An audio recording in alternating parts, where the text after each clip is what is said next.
Welcome to Standard Chartered India Money Insights, a podcast series that brings you topical insights and local perspectives on India's markets from the experts. Hello everyone, I'm Vinay Joseph, the Head of Investment Products and Strategy at Standard Chartered Bank India. Today, we bring you another edition of Views from the Street, where we delve into market insights from industry veterans and market experts and how it should help you look at your investments going ahead. Today, we are joined by Anubhuti Sai, Executive Director, Head of South Asia Economics Research, Standard Chartered Bank. Thank you, Anubhuti, for taking time out and joining our podcast. Thank you, Vinay.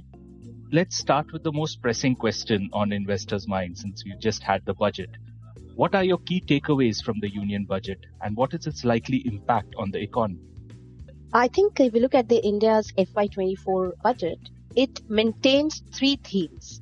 First, on gradual fiscal consolidation. Second, improved quality of expenditure. And third is the ongoing drive towards central government-led capex growth.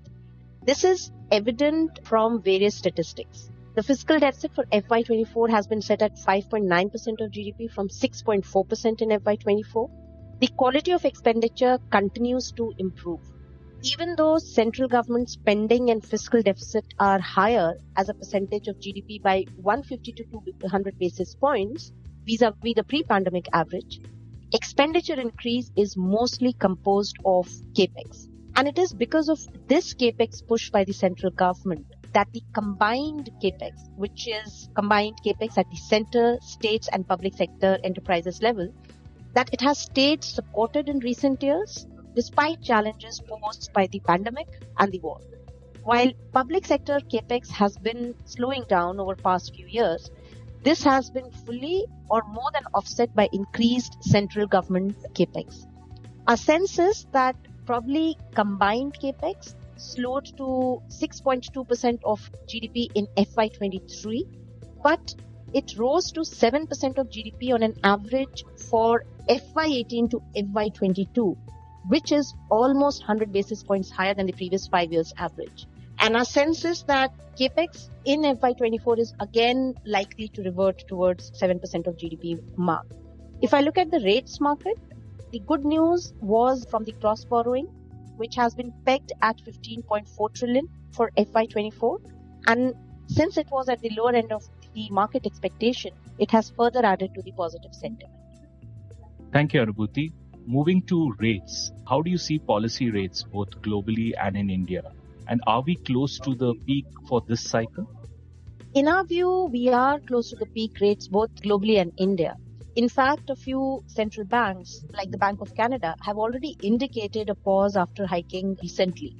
If we look at the Fed's commentary on Feb 1st, it showed a shift from an unconditionally hawkish tone to a conditionally hawkish tone. Fed continues to point to ongoing hikes, but referred to the pace of hikes rather than the extent. Effectively, in our interpretation, Fed has turned data dependent. For India, we expect the MPC to deliver its last rate hike of 25 basis points at the Feb 8th meeting, after aggressive hiking in 22, which has been the case for other central banks. Now, of course, our view of peaking global and Indian rates is contingent on moderating inflation and growth in both the US and the Indian economies in 2023. Given our expectation of a shallow recession and moderating inflation in the US, we expect 50 basis points of rate cuts by the Fed in 2023, starting in September. In India, we, however, are not expecting any rate cuts in FY24. Given that India is an emerging economy with twin deficit and has high susceptibility to crude oil prices. As an emerging market, India needs to maintain a differential of 200 to 300 basis points with the Fed funds target rate in our view. So that's a baseline view. I think it's important to keep an eye on how the risk scenarios can emerge to our baseline view. And in that context, it will be interesting to see how the divergent views of the markets and the central banks on the interest rate cycle converge by end of 23. Markets today are largely pricing in Goldilocks scenario, where moderating growth and inflation trigger rate cuts by end of the year.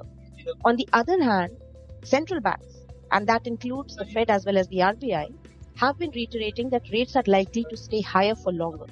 They want to see a sustainable decline in inflation.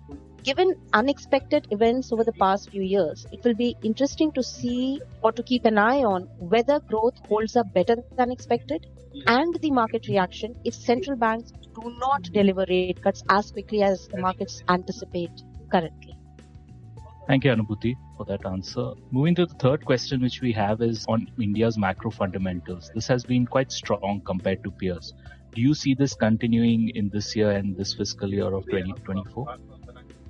India's strong fundamentals, in our view, are well evident in three metrics. And our sense is this trend is likely to continue in FY24 too, especially amid the backdrop of political stability. First, India's growth is relatively resilient. We forecast GDP growth of 5.5% in FY24, a moderation from 7% in FY23. However, 5.5% in our view is a reversion to trend growth, with the US expected to contract by 0.2% in 2023 and the EU hardly growing. India's performance at 5.5% is a good performance. Second, medium-term growth prospects in India are still strong amid a focus on containing inflation. The recent budget presentation again underlined the continued focus on capex rather than transfer of purchasing power, which is good from inflation perspective. Thirdly, India's external sector is strong. Import cover is still close to 9 months. Various speeches and articles from the policymakers show that they consider macro stability and strong reserves, FX reserves, to be the first line of defense. And we think this policy approach will continue in FY24 and years ahead. Finally, what are the risks do you see to the economy? We think global risks remain a major source of uncertainty for India, whether it is related to crude oil prices, elevated global rates, or global growth slowdown.